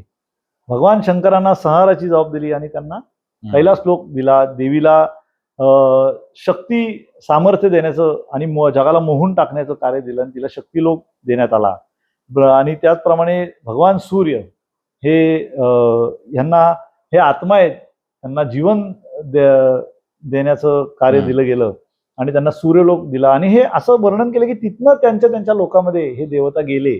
आणि सर्वात प्रथम गणपती बाप्पांनी त्यांना काय दिलं तर सत्य संकल्प सिद्धी दिली. मनात जो संकल्प येईल तो तात्काळ पूर्ण होईल अशी सत्य संकल्प सिद्धी दिली. या 5 जणांनी मिळून बाप्पाची विग्रहाची स्थापना त्या ठिकाणी केलेली आहे. आणि तिथं पाणी नव्हतं. ज्या वेळेला यांना मोऱ्याची पूजा करायची होती त्यावेळेला बाप्पांनी स्वतःच्या अंकुश धरणीमध्ये मारून तिथं अंकुश तीर्थ निर्माण केलेलं आहे. आणि आज आपण जो विग्रह बघतो ते या पंचेश्वरांनी निर्माण केलेला विग्रह तो आपल्या ह्या चक्षुंना दिसू नाही शकत. बरोबर. त्याचा जीर्णोद्धार भगवान श्रीकृष्णांनी केलेला आहे. ज्या वेळेला पांडवांना ते घेऊन मयुरेश्वर क्षेत्री गेले त्यावेळेला त्यांनी तो जीर्णोद्धार केलाय. आणि पांडवांना देखील त्या ठिकाणी आपण ह्या भारतामध्ये अशी मान्यता आहे की गयेला हे श्राद्ध कर्म करण्याचं सर्वोच्च क्षेत्र म्हटलं गेलेलं आहे. परंतु भगवान श्रीकृष्ण पांडवांना घेऊन मोरगावी गेले, कारण युद्धात विजय मिळत असेल तर मोऱ्याचे आशीर्वाद घेतले पाहिजेत. आणि त्या ठिकाणी गणेश गाया हे स्थान आहे, पांडेश्वर क्षेत्र त्याला म्हणतात. त्या ठिकाणी पंडू राजाचं श्राद्ध त्यांनी करवून घेतलं भगवान श्रीकृष्णांनी पांडवांकडनं. त्यामुळं गयेला 7 पाद आहेत, 7 पावलं आहेत, जोड्या 7 दुने 14 आणि गणेश गयेला ही 9 पावलं आहेत, 9 दुने 18 पाद आहेत. तिथे तो मोक्षाचा आकडा आहे. आणि मुद्गल पुराणामध्ये याचं वर्णन आहे अशा अनेक अद्भुत गोष्टी तिथे आहेत. परंतु मी मगाशी म्हटल्याप्रमाणे आपल्या घरोघरी पूजा अर्चा भारतीय संस्कृतीमध्ये आहेत. आपण घरी करत असतो आणि आपला एक समज आहे की आपल्याला पापक्षालनासाठी हो. हे आपण पूजा व्रत वैकल्य करतो. जास्त असेल तर तीर्थक्षेत्री सांगितलेलं आहे. तीर्थक्षेत्री जाण्याने आपल्याला पुण्य प्राप्त होतं आणि त्या माध्यमातून आपल्याला पुढचे विषय सांगितलेले आहेत. तर भारतामध्ये सर्वात मोठं पुण्यक्षेत्र कुठलं असेल, तीर्थक्षेत्र कुठलं असेल तर काशी विश्वेश्वराचं क्षेत्र सांगितलं गेलेलं आहे. आणि काशी विश्वेश्वराच्या क्षेत्रामध्ये जर पाप घडलं तर त्याचं प्रक्षालन काशीमध्ये देखील नाही, त्याचं वज्रलेप होतं असं तिथले पंडित देखील सांगतात. परंतु मयुरेश्वर क्षेत्र वर्णन ह्या अध्यायामध्ये मोरगावमध्ये द्वारयात्रा वर्णन केलेली आहे आणि त्या द्वारयात्रेमध्ये सर्व प्रकारच्या पापांचं क्षालन सांगितलेलं आहे. म्हणजे अंतिमतः मोरयाला शरण गेल्यानंतर तुमचं पापक्षालन होतं. त्याची रचना अशी आहे, बाप्पाचं मंदिर आहे आणि पूर्व पश्चिम दक्षिण उत्तर अशी त्याची रचना केलेली आहे. पूर्व भागात 3 मंदिर आहेत. पहिलं देवी सिद्धिमातेचं मंदिर, देवी बुद्धिमातेचं मंदिर आहे. त्याच्यानंतर नग्न भैरव जे क्षेत्रपाल आहेत त्या क्षेत्राची त्यांचं मंदिर आहे. त्यांची आज्ञा घेतल्याशिवाय बाप्पांचं त्या क्षेत्री आपण जाऊ शकत नाही किंवा त्यांचं दर्शन होऊ शकत नाही. त्याच्यानंतर भगवान विष्णू लक्ष्मींचं मंदिर आहे. त्या द्वाराला धर्ममंडप असे म्हणतात. त्याच्यानंतर आपण मागच्या बाजूला दक्षिण दिशेला जर गेलो तर प्रथम जे आहे ते मोद आणि प्रमोदांचं मंदिर आहे. नंतर निळकंठेश्वर मंदिर आहे की ज्यावेळेला अमृत मंथन झालं, भगवान शंकरांनी विषप्राशन केलं तर त्यांच्या शरीराचा दाह शमत नव्हता. तो शमवण्यासाठी ते त्या क्षेत्री आले, त्या स्थानी आले आणि तिथं बाप्पाची तपश्चर्या केल्यावर तो दाह शमला असं म्हटलं गेलंय ते स्थान. त्याच्यानंतर स्वतः भगवान शंकर आणि पार्वती माता यांचं मंदिर आहे, त्याला अर्थमंडप असं म्हटलं गेलेलं आहे. त्याच्यानंतर आपण पश्चिम दिशेला जर गेलो तर देवी बुद्धिमातेचं मंदिर जे गणपती बाप्पाच्या मंदिरापासून आहे त्याच्यापेक्षा जास्त थोडं अधिक अंतरावर देवी सिद्धिमातेचं मंदिर आहे. त्याच्यानंतर कृतिवासेश्वर म्हणून मंदिर आहे आणि नंतर आदिशक्ती देवीचं मंदिर रतिमदनांबरोबर आहे, त्याला काममंडप असं म्हटलं गेलेलं आहे. उत्तरेकडे आपण गेलो तर पहिलं 64 योगिनी मातांचं मंदिर आहे. त्याच्यानंतर भीमेश्वर म्हणून क्षेत्र आहे, जिथं भीमाचं गर्भहरण झालं. त्याच्यानंतर शेवटचं जे क्षेत्र आहे ते भगवान सूर्यनारायणाचं आहे. देवी छाया आणि उषा त्यांच्या सोबत आहेत, त्याला मोक्ष मंडप असं म्हटलं गेलेलं आहे. आपलं आचरण धर्माप्रमाणे जर झालं तर आपल्या जीवनाला अर्थ प्राप्त होतो. अर्थ प्राप्त झाल्यानंतर आपल्या कामना पूर्ण होतात आणि कामना पूर्ण झाल्यानंतर आपल्याला मोक्ष प्राप्त होतो. धर्म अर्थ काम मोक्ष प्रदान करणारी ती मोक्षदायी यात्रा आहे. त्याच्यात जर पाप घडलं तर मोरगावच्या मंदिराच्या सभागृहामध्ये त्याचं क्षालन होतं. तिथं पाप घडलं तर गाभाऱ्यात होतं, तिथं घडलं तर कुठंच होत नाही असं त्याच्यामध्ये उल्लेख केलेला आहे. म्हणजे अंतिमतः तो मोरया सर्वे सर्व आहे आणि सर्व साक्षी तोच आहे हेच यातनं अधोरेखित होतं आणि बाप्पांची भक्ती अधिकाधिक सर्व भक्त अभक्तांपर्यंत पोचली पाहिजे त्या दृष्टिकोनातनं त्याच्यामध्ये सांगितलेलं आहे. आपल्याला जी बाप्पांची आरती आहे, सुख करता दुःख करता, ह्या आरतीचं पण एक मोरगावशी संबंधित अशी कथा आहे. स्वतः रामदास स्वामी मंदिरात ज्यावेळेला गेले त्यावेळेला त्या ठिकाणी चिंतामणी महाराज होते आणि त्यांनी सांगितलं की इथं गणेशाचं क्षेत्र आहे, इथं जय जय रघुवीर समर्थ असं म्हणण्यापेक्षा जय जय गणराज समर्थ म्हणा. परंतु त्यांनी ऐकलं नाही, ते आत गेले, तसंच म्हणत गेले. आत गाभाऱ्यात गेल्यावर त्यांची दृष्टी गेली आणि आत्मबोध त्यांना झाला. आत्मबोध झाल्यानंतर त्यांच्या लक्षात आलं की हाच सर्वे सर्व आहे. मग त्यांनी विनंती केली, आरती ही त्यांना स्फुरली. संकटी पावावे निर्वाणी रक्षावे हे त्या आरतीमधलं अर्थता आहे. आणि त्यांनी विनंती केली की माझं जे आराध्य दैवत आहे मारुतीराया त्याची स्थापना आपण करण्याची परवानगी द्यावी. आणि मोरगावच्या मंदिराच्या मागे ओहरीमध्ये जी मारुतीरायाची स्थापना आहे ती रामदास स्वामींनी केलेली आहे. त्याचप्रमाणे जेव्हा तुकाराम महाराज मोरगावी गेले त्याला पांडुरंगाचे अभंग स्फुरण्याचा प्रयत्न आला, परंतु गणपती बाप्पाचे सगळे झाल्याने आत्मबोध त्यांना देखील झाला की हा बाप्पाच सर्वे सर्व आहे, विठ्ठल गणपती नव्हे नाही दुजा असा जो अभंग आहे त्यांना त्याची तिथे प्रचिती आली आणि त्यांनी देखील विनंती केली असं त्यात वर्णन आहे की या मंदिरामध्ये माझं जे आराध्य दैवत आहे विठ्ठल रुक्मिणी त्यांची स्थापना करायची अनुमती द्यावी. आणि मंदिरात गेल्यावर डाव्या बाजूला ओरीमध्ये जी विठ्ठल रुक्मिणी मातेची मूर्ती दिसते ती तुकाराम महाराजांनी स्थापन केलेली असं त्या ठिकाणी सांगितलेलं आहे.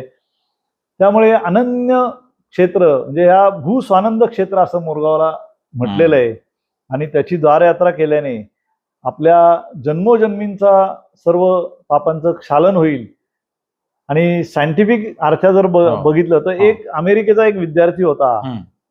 आणि त्यांनी सगळ्या या गणेश क्षेत्रावर रिसर्च केला. तो निबंध अमेरिकेत त्यांनी प्रकाशित केला. परंतु त्याच्यापूर्वी त्यांनी एक प्रश्न संबंधित तिथल्या जाणकार लोकांना विचारला की गणपती बाप्पांनी ह्याच पृथ्वी तलावरल्या स्थानाची निवड का केली. त्यांनी 15 दिवसाचा वेळ मागितला. ह्याला कुठलाही माझा स्वतःचा अभ्यास नाही, पण मी जे ऐकलंय ते सांगायचा प्रयत्न करतोय. ते खरंय खोटंय मला माहित नाही. तिथल्या जाणकार लोकांनी ग्रंथातले रेफरन्स शोधले. त्यांना असं आढळलं की मोरगाव मयुरेश्वर क्षेत्र हे असं क्षेत्र या पृथ्वी तलावरचं तिथं 24 तास सूर्यकिरण लंबगोल पडतात. अशा पद्धतीचं अद्वितीय असं हे क्षेत्र आहे. त्याच्यावर संशोधन झालं पाहिजे. स्वतः मोरगावच्या बाजूला एक सुपे नावाचं गाव आहे. आपण बघतो गणेश चतुर्थीच्या दिवशी चंद्रदर्शन घेऊ नये हा जो विषय तो भगवान श्रीकृष्णांना ज्या वेळेला युद्धात त्यांना विजय मिळत नव्हता, बलराम साथीला असून आणि त्यांच्यावर तो गोमांतक मनी चोरल्याचा आळ झाला, फार व्यथित झाले. आणि नारद मुनी ज्यावेळेला तिथे भाग्यवशात प्रगट झाले तेव्हा त्यांनी सांगितलं की तुम्हाला का हे दुःख झालेले, विघ्न आलेले. तर गणेश चतुर्थीला चंद्रदर्शन झाल्याचा दोष तुम्हाला लागल्यामुळे हे विघ्न आले. मग संकटी चतुर्थीचं व्रत ते त्यांना देतात आणि स्वतः भगवान श्रीकृष्ण संकटी चतुर्थीचं व्रत करतात. ते स्थान म्हणजे सुपे. आणि जेव्हा बाप्पा वर द्यायला त्यांना येतात तेव्हा त्यांना विनंती करतात की नजर चुकीने जर बघितलं गेलं तर एवढा मोठा त्याला दोष नको. म्हणून बाप्पा सांगतात की जेव्हा मुद्गल पुराणातला हा अध्याय वाचल्यावर याचा परिमार्जन होईल. किंवा स्वतः भगवान कृष्णांनी बाप्पाची त्या ठिकाणी मूर्तीची विग्रहाची स्थापना केली, त्याच्या दर्शनाने देखील तो दोष जातो. परंतु हे आपल्याला माहित नाहीये. हे जे आपल्या वैभवी परंपरा आहेत की भगवान श्रीकृष्णांनी स्वतः स्थापन केलेली ती मूर्ती आहे. असं गणेश पुराणात देखील एक स्थान आहे. आपल्याला बीडच्या जवळ राक्षस भवन नावाचं एक स्थान आहे. आपण तिथं शनी महाराजांच्या दर्शनाला जातो. परंतु भगवान दत्तात्रय आणि भगवान शंकरांनी त्या एकाच ठिकाणी वेगवेगळ्या समयी गणपती बाप्पांची तपश्चर्या केलेली आहे, आराधना केलेली आहे. आणि बाप्पांनी त्यांना त्या ठिकाणी वर दिलेत. स्वतः दत्त महाराजांनी गणपती बाप्पाचं मंदिर त्या ठिकाणी बांधलेलं आहे. त्याला विज्ञान गणेश असं संबोधलं गेलेलं आहे. परंतु ह्या स्थानांचं पुनरुज्जीवन करण्याची गरज आहे.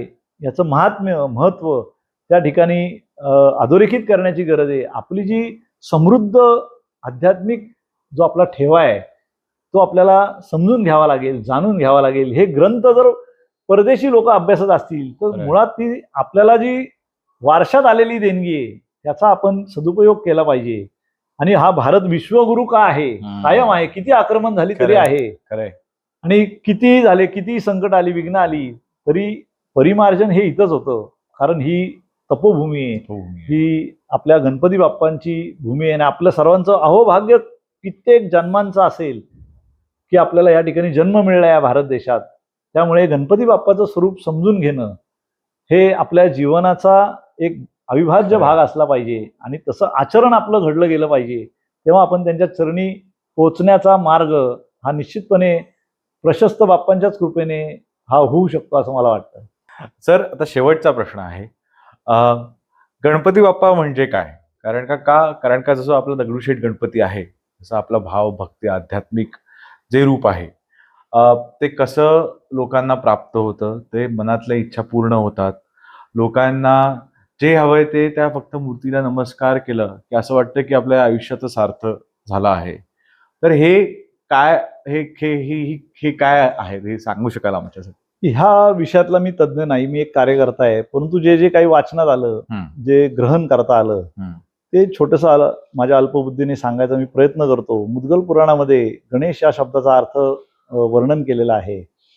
गणपती बाप्पाचं जे रूप आहे, त्याचं जे मुख आहे ते गजमुख आहे. आणि खालचा जो त्याचा शरीराचा भाग आहे तो देवतांसारखा किंवा आपल्या मानवांसारखा आहे.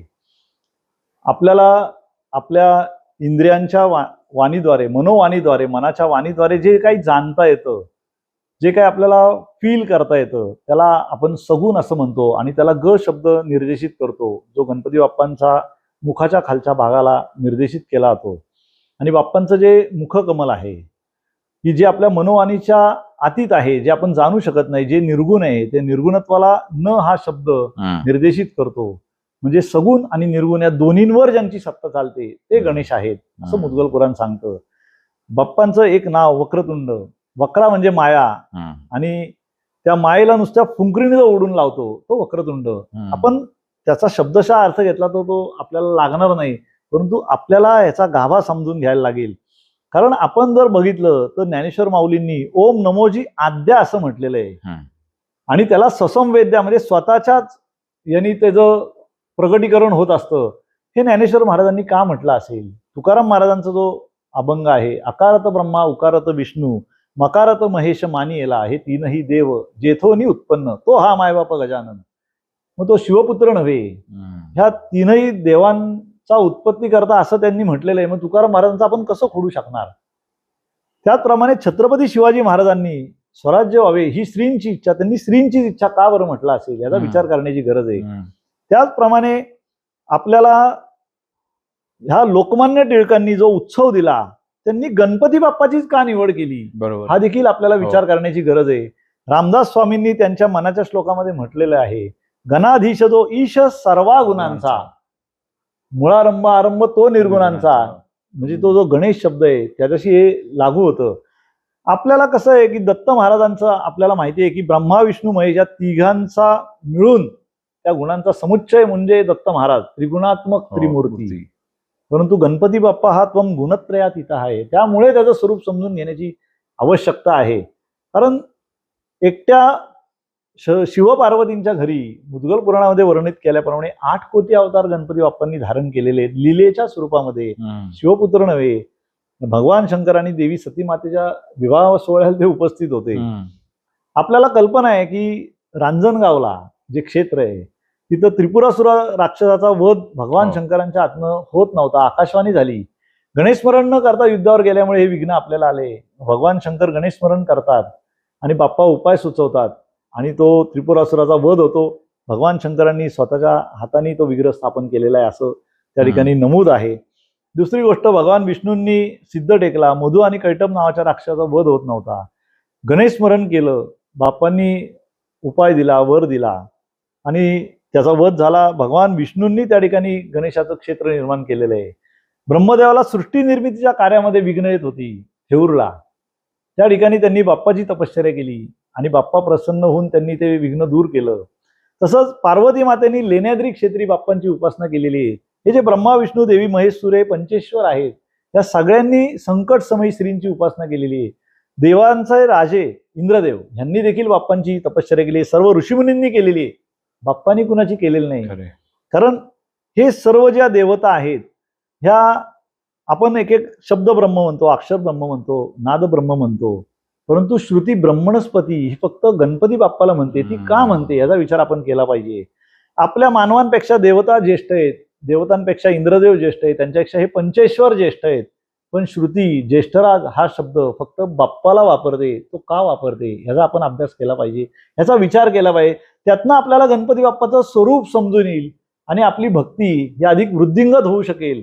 कारण शेवटी सकल अर्थमती प्रकाशू हे जे माऊलींनी म्हटलेलं आहे, हे का म्हटलेलं आहे या सगळ्याचा आपल्याला विचार केला पाहिजे. त्यातनं आपल्याला गणपती बाप्पांची भक्ती आपल्या हृदयामध्ये अधिक खुलेल आणि त्याचा उत्सव हा अधिक उत्साहात आपण करू शकू आणि अनेकांच्या भक्ती त्या रूपाने फुलवता येतील आणि कदाचित मोर्याची ती रचना असू शकेल. आम्हाला एवढं काही समजत नाही, आम्ही कार्य करणारे कार्यकर्ते आहोत, त्याचे एक सेवक आहोत आणि आपण प्रश्न विचारला त्यामुळे मी माझ्या अल्पमतीने हे सांगण्याचा प्रयत्न केला आपल्याला. परंतु बुद्धिदाता बाप्पाच आहे, ते करते करवी ते देखील तेच आहे. खरे खरे खरे. 1967 साली दगडूशेठ बाप्पांचा अमृत महोत्सव झाला. हो. आणि त्या अमृत महोत्सवाला आता आपण जी मूर्ती बाप्पाची बघतोय ही तिसरी मूर्ती. पहिली मूर्ती 1893 साली झाली, ज्याच्यावर दगडूशेठजींनी उत्सव सुरू केला. ती आज शुक्रवार पेठेतल्या 11 मारुती मंदिरात आजही आम्ही जतन करून ठेवली. जी पहिली मूर्ती ज्याला आज 132 वर्ष झालेली आहेत. दुसरी मूर्ती 1896 बनवली गेली, त्याच्यापासून लोकवर्गणीला सुरुवात झाली. कोंडव्यामधलं आमचं जे पिताश्री वृद्धाश्रम आहे त्या ठिकाणी मंदिरात ती विराजमान आहे. आणि ही जी मूर्ती आहे 1968 साली बनली, कारण 67 सालापर्यंत त्या मूर्तीवर उत्सव झाला, परंतु मूर्ती खराब झाली होती. त्यामुळे सगळ्यांनी डिसिजन घेतला की बाबा आपल्याला नवीन मूर्ती बनवणं गरजेचं आहे. त्याचा विचार सुरू झाला त्यावेळेला पुण्यामध्ये नागेशप्पा शिल्पी म्हणून हम्म. हे कर्नाटकचे शिल्पकार हम्म. हे बीजे मेडिकल कॉलेजमध्ये बॉडी पार्ट्स बनवायचे अच्छा. आणि त्याच ठिकाणी आमच्या ट्रस्टचे डॉक्टर बाळासाहेब परांजपे हे वैद्यकीय शिक्षण घेत होते, जे आज आमचे विद्यमान उपाध्यक्ष आहेत. त्यांनी त्याला पाचारण केलं आणि त्यांनी 1 फुटाची मूर्ती बनवली बाप्पांची. आणि त्यावेळेला पुणे शहरामध्ये अतिशय नामवंत एक थिएटर होतं, लोकमान्य टिळकांच्या मंडईतल्या पुतळ्यासमोर आर्यन थिएटर नावाचं थिएटर होतं. रात्री 12 वाजताचा शो संपल्यानंतर त्या परिसरातल्या आळीतल्या सगळ्या लोकांना तिथं बोलवलं गेलं. प्रोजेक्टर थ्रू ती 1 फुटाची मूर्ती मोठ्या स्क्रीनवर दाखवली गेली आणि सगळ्यांनी एकमताने दुजोरा दिल्यानंतर की ही बाप्पाची मूर्ती योग्य आहे, मग सूचना केली गेली नागेशप्पा शिल्पींना की तुम्ही रिअल साईज मूर्ती बनवा. बरोबर. आणि त्यांना आणि त्यांचे जे पिताश्री होते नागेशप्पांचे, शंकरप्पा शिल्पी, हे कर्नाटकच्या वडियार राजाच्या जो मैसूरला पॅलेस आहे त्यांच्या राजवाड्यामध्ये राजशिल्पी होते. त्यांना मूर्तिकला अवगत होती, त्यातलं मंत्रशास्त्र अवगत होतं. त्यांनी पहिली माती मळली मंत्र उच्चारून आणि या मूर्तीच्या कामाला नागेशप्पा शिल्पींनी आरंभ केला. त्यावेळेला पुणे शहरामध्ये ज्या आपल्या 2 नद्या वाहतात, मुळा आणि मुठा, यांचा जो संगम आहे, त्या दिवशी सूर्यग्रहणाचा दिवस होता आणि त्या सूर्यग्रहणाच्या दिवशी त्यांनी हातामध्ये गणेश यंत्र घेतलं नागेशप्पांनी आणि 3-3.5 तास पाण्यामध्ये त्यांनी उभं राहून साधना केली. ते मंत्र सिद्ध केलं, ते यंत्र सिद्ध केलं आणि गणपती बाप्पांच्या पोटामध्ये ठेवलं. आणि आमच्या मंडळींना सांगितलं की याच्या धार्मिक विधीमध्ये कुठल्याही परिस्थितीत खंड पडू देऊ नका, हा बाप्पा जगामध्ये विख्यात होईल. आणि त्यावेळेसपासनं दगडूशेठ गणपती बाप्पांच्या इथे धार्मिक विधी हे अव्याहतपणे सुरू आहेत. बरोबर. दानपेटीमध्ये जो निधी येत होता 25% या देवाच्या धार्मिक कार्यासाठी, बरोबर, आणि 75% समाजातल्या घटकांसाठी वापरण्याचा निर्णय तेव्हापासनं या आमच्या विश्वस्तांनी घेतला. या पैशाचं करायचं काय हा प्रश्न होता. बरोबर. मग पहिला प्रोजेक्ट त्यांनी जो केला 1985 साली, तो आपल्या उत्सव मंडपाच्या दत्त मंदिराच्या पलीकडच्या बाजूला जो रेड लाईट एरिया आहे, ज्या आपल्या देवदासी भगिनी आहेत, ज्यांनी स्वेच्छेने स्वतःहून दगडूशेठ बाप्पांच्या उत्सवामध्ये सर्वाधिक वर्गणी आणून दिली, त्यांच्याविषयीची कृतज्ञता म्हणून त्यांच्या मुलांचं संगोपन केंद्र हे कोंडव्याला हे 85 साली सुरू केलं. बरोबर. आणि त्यांच्या मुलांची राहण्याची व्यवस्था, शिक्षणाची व्यवस्था, संस्कारांची व्यवस्था ही जबाबदारी ट्रस्टने घेतली. आणि आज जवळजवळ 2000 विद्यार्थी त्या केंद्रातनं स्वतःच्या पायावर उभे आहेत आणि सर्व क्षेत्रामध्ये ते कार्यरत आहेत. त्याप्रमाणे जसं जसं काळ पुढे जाऊ लागला तसं तसं 1992 साली दगडूशेठचं शताब्दी वर्ष आलं आणि त्याचं नियोजन 5 वर्षापासून या मंडळींनी सुरू केलं. काय असलं पाहिजे, कसं असलं पाहिजे, आपल्या देवाचं देवपण हे आपल्यालाच जगासमोर अतिशय चांगल्या पद्धतीने दाखवता आलं पाहिजे, नेता आलं पाहिजे, ती श्रद्धा वृद्धिंगत करता आली पाहिजे. गणपती बाप्पा हा 14 विद्या 64 कलांचा अधिपती आहे आणि तो 360 आहे प्रॅक्टिकल भाषेमध्ये. तर सगळ्या क्षेत्रामध्ये आपलं योगदान असलं पाहिजे, ह्या दृष्टीने त्यांनी नियोजन केलं. आणि गुरुपौर्णिमेच्या दिवशी 1992 साली तो 58 दिवसाचा सलग उत्सव सुरू झाला. सारसबागेच्या इथलं सनस मैदान आहे, त्या ठिकाणी बाप्पांची मूर्ती नेली गेली. शृंगेरीच्या भारती तीर्थ महाराजांच्या हस्ते जी प्रतिष्ठापना झाली, द्वारकेचे शंकराचार्य त्यांचा चातुर्मास आपण त्या ठिकाणी केला. आणि दिवसभर धार्मिक कार्यक्रम आणि संध्याकाळच्या वेळेला हे शंकराचार्यांची प्रवचनं, त्यानंतर बाबा महाराज सातारकरांची ज्ञानेश्वरीच्या 12व्या अध्यायावर भक्तियोगावर प्रवचनं, प्राचार्य शिवाजीराव भोसले यांची स्वामी विवेकानंद यांच्या जीवनावर त्यांची लेक्चर्स व्हायची. आणि नंतर संध्याकाळी हा संगीत महोत्सव, ह्या देशातले सर्व विख्यात लोक, संगीत क्षेत्रातली दिग्गज लोक यांनी त्या ठिकाणी त्यांची सेवा रुजू केली. लता दिदी असतील, आशाताई असतील, माई मंगेशकरांच्या हस्ते उद्घाटन झालं त्या सोहळ्याचं. तिथे उस्ताद जाकीर हुसेन, बिस्मिल्ला खान, त्यानंतर बिरजू महाराज, हेमा मालिनी, अशा अनेक दिग्गजांचे कला त्या ठिकाणी सादर झाली. आणि पुणेकरांना अतिशय एक मोठी पर्वणी, 58 दिवस असा मोठा उत्सव कधीच याच्यापूर्वी झाला नव्हता आणि आतापर्यंतही झालेला नाहीये. खूप मोठी पर्वणी, पुण्याचं एक सांस्कृतिक ओळख म्हणून तो उत्सव गणला गेला. त्याचप्रमाणे तिथे एक आम्ही कारंज गेलो होतो. बिकानेरच्या राजवाड्याची 350 फुटाचा फ्रंट असलेली प्रतिकृती बनवली होती. त्या कारंजाच्या समोर त्या काळच्या प्रथितयश नृत्यांगना यांनी कथक नृत्य सादर केलं आणि तो मेरुमणी ठरला त्या उत्सवाचा. आणि या उत्सवामध्ये जवळजवळ मांडव एवढा भव्य होता की 7 मांडव आले त्याला लागले. आणि आमच्या विषयी अपप्रचार देखील काही समाजातल्या तत्कालीन वेगळ्या प्रवृत्तीच्या मंडळींनी केला. आम्हाला निधी उपलब्ध करण्यात त्यांनी अडथळे आणले आणि देवाचे दागिने घाण ठेवले अशी अफवा पसरवली. परंतु समाजाने आमच्यावर विश्वास ठेवला आणि त्या वेळेला दगडूशेठला कर्ज आलं 1 कोटी रुपयाचं, बँकेच्या माध्यमातून कर्ज आलं, कुठलीही गोष्ट घाण ठेवली नाही.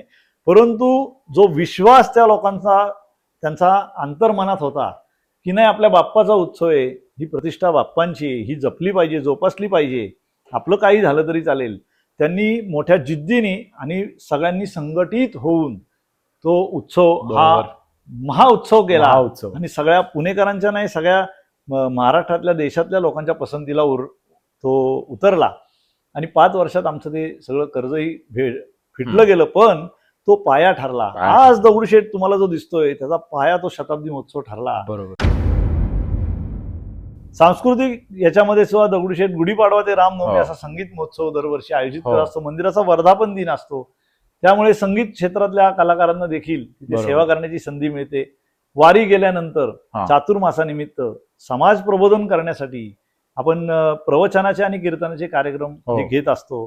दगडूशेठचं स्पोर्ट्समध्ये देखील छोटंसं योगदान आहे. 1992 साली शताब्दी महोत्सवाच्या निमित्ताने मुलींचा कबड्डी संघ आपण तयार केला आणि सुवर्णिक स्पोर्ट्स क्लब असायचं नामकरण केलं. आज देशाला 2 कॅप्टन ह्या सुवर्णिक स्पोर्ट्स क्लबनी दिलेले आहेत.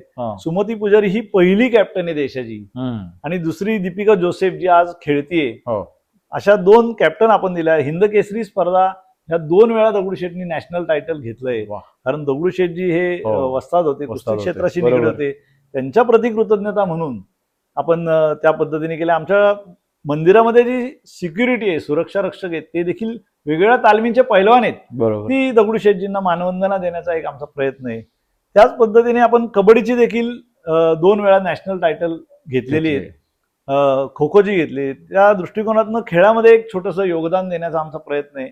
वॉटर कॉन्झर्वेशन मध्ये दगडूशेठनी काम केलेलं आहे. 2013 मध्ये महाराष्ट्रामध्ये जो दुष्काळ आला होता, त्या दुष्काळामध्ये आम्ही वेगवेगळ्या गावांना चारा आणि पाण्याचा पुरवठा करत होतो आणि ज्या गावकऱ्यांमध्ये आपल्या गावाविषयी सर्वाधिक एकी दिसेल ते गाव आम्ही 5 वर्षाकरता दत्तक घेऊ. बरोबर. असं आपण एक स्पर्धा केली होती. त्याच्यातनं जे जेजुरीच्या पुढे पिंगोरी नावाचं जे गाव आहे, त्या गावकऱ्यांचा आम्हाला फोन आला की त्यांच्या गावाला तुम्ही व्हिजिट करा. आम्ही व्हिजिट केली. त्या गावामध्ये एक छोटासा डॅम होता. त्यांनी लोकवर्गणी काढली होती 1.25 लाख रुपये आणि त्यांनी गाळ काढायचा आरंभ केला. पण 1 आठवड्यात त्यांची रक्कम संपली. त्या गावामध्ये घरटी एक माणूस पोलीस किंवा सैन्य दलामध्ये आहे आणि आम्ही विचार केला आणि कामाला सुरुवात केली. 60 लाख रुपये आम्हाला खर्च आला. 51 कोटी लिटर पाणी त्याच्यामध्ये बसण्याची क्षमता निर्माण झाली. 4 वर्ष त्या गावामध्ये पाऊस नव्हता, दुष्काळ होता. तिथं नियमित पाऊस येत नाही, परतीचा पाऊस येतो त्या गावात, तोही आला नव्हता. आणि आश्चर्य सांगतो की त्या वर्षीच्या गणपती उत्सवात पहिल्या दिवशी जो पाऊस सुरू झाला त्या गावामध्ये, जो आपल्या दगडूशेठ बाप्पाचं विसर्जन झाल्यानंतर त्या गावकऱ्यांचा फोन आला की आमचा तलाव पूर्ण भरलाय, सांडव्यावरनं पाणी वाहतंय. मग आम्ही पाहायला गेलो आणि तिथलं दृश्य हे मन हेलावून टाकणार होतं. त्या गावातली सर्व जनावरं त्या ठिकाणी पाणी पित होती. बाप्पांची कृपा त्यांच्यावर झालेली होती आणि आज त्या गावाचा आणि बाजूच्या 10 गावांचा पाणी प्रश्न मिटलेला आहे पर्कोलेशनमुळे. जलयुक्त शिवार मधलं सर्वोत्तम कार्य म्हणून तत्कालीन मुख्यमंत्री देवेंद्रजी फडणवीस साहेब यांनी त्या गावामध्ये येऊन त्याचं कौतुक केलं होतं. पुण्यामध्ये जे ग्रामीण भागामध्ये आपण ई लर्निंग ज्याला नवीन आलं, बरोबर, त्या ग्रामीण भागातल्या 60 शाळांमध्ये दिलं. त्याचं उद्घाटन आपण बारामतीमध्ये रिमांड होम मध्ये केलं आणि अजितदादा त्यावेळेला उपमुख्यमंत्री होते, त्यांच्या हस्ते त्याचं उद्घाटन केलं. त्यांनी दादांनी सगळा तो विषय समजून घेतला आणि त्यांनी सांगितलं की या ज्या शाळा निवडल्यात त्यांच्या मतदारसंघातल्या त्याचं ऍप्रिसिएशन केलं, कारण त्या व्हिडिओच्या माध्यमातून आम्ही निवडल्या होत्या. बरोबर. आणि नंतर आम्हाला 6 महिन्यांनी कळलं की दादांनी त्या विषयाची तरतूद ही महाराष्ट्र शासनाच्या गव्हर्नमेंटमध्ये 900 कोटी तरतूद केली आहे. त्यामुळे जे जिल्हा परिषदच्या शाळांमध्ये जी ई लर्निंग, जे आधुनिक शिक्षण पोहोचलंय की दर्जेदार शिक्षकाची जी गरज असते, बरोबर, ती त्याच्यात भरून निघते. त्यामुळे तो सुद्धा त्या क्षेत्रात छोटंसं योगदान एक दगडूशेठचं राहिलेलं आहे. अशा सगळ्या वाटचाल देव मंदिराबरोबर मानव सेवेच्या महामंदिराकडे हे जे ट्रस्टचं ब्रीद आहे, त्या ब्रीद प्रमाणे आज ट्रस्टची वाटचाल सुरू आहे. बाप्पावर सगळ्यांची श्रद्धा आहे, परंतु जो समाजातला दरिद्री नारायण आहे, जो उपेक्षित आहे, त्याला मदत करणं हे बाप्पाची एक बाह्य पूजा आहे. बरोबर. आणि ती महत्वाची आहे. त्या दृष्टीने ट्रस्ट कार्यरत आहे. खूप छान झाला हा पॉडकास्ट. म्हणजे आम्हाला जेवढं दगडूशेठ हलवाई गणपती किंवा या सगळ्या आपल्या कार्याचं म्हणजे अगदी 1-2% गोष्टी माहिती होत्या. आज आम्हाला जवळ-जवळ 90% ते 95% कळालंय. का? कारण की मी 90% ते 95% का म्हणतोय? कारण का आम्हाला परत तुम्हाला बोलवायचं आहे. एखाद्या वेळेस परत गणपती बाप्पावर किंवा बाकीच्या या मुद्द्यांवर पण आपल्याला एखादा छान पॉडकास्ट करता येईल. पण आज तुम्ही सर एवढ्या तुमच्या बिझी शेड्यूलमधनं वेळ काढलात आणि आमच्या सगळ्या या बघणाऱ्या भाविकांसाठी, सगळ्या व्ह्युअर्ससाठी तुम्ही आज येऊ शकलात. तर यासाठी आम्ही खरं मनापासून तुम्हाला म्हणतो आणि आमच्यासाठी फक्त आमची जशी एक पद्धत आहे, तर आमच्या कॅमेरामध्ये बघून फक्त आमच्या एखादा छान एक संदेश जर तुम्हाला द्यायचा असेल आपल्या लोकांना आणि फक्त आम्हाला सांगायचं की काय बोलताय या चॅनलला लाईक, सबस्क्राईब आणि फॉलो करा. फक्त एवढं सांगायचं आहे सर. मी काय संदेश देणार? बाप्पांच्या चरणी एकच मागणं आहे, हेची दान देगा देवा, तुझा विसर ना व्हावा. बाकी काहीच म्हणायचं नाहीये. आणि ह्यांच्या माध्यमातनं मला जी काही बोलण्याची, आपल्याशी संवाद साधण्याची संधी दिली, ह्या चॅनलला आपण लाईक करा, सबस्क्राईब करा आणि आमच्या पाठीवर आशीर्वादाचा हात ठेवा. धन्यवाद. जय गणेश. जय गणेश.